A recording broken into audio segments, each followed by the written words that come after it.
You ask Tiger to solve. This deals with linear equations with one unknown.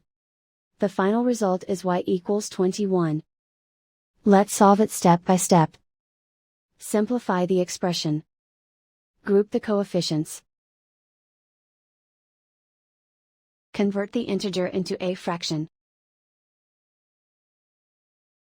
Combine the fractions. Combine the numerators. Group all constants on the right side of the equation. Add 4 to both sides.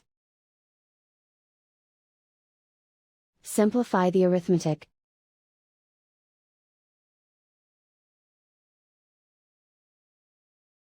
Isolate the x.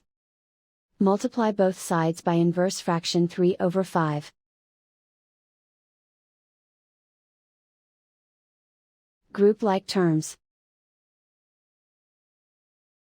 Multiply the coefficients. Simplify the fraction. Multiply the fractions. Simplify the arithmetic. And so the final result is y equals 21.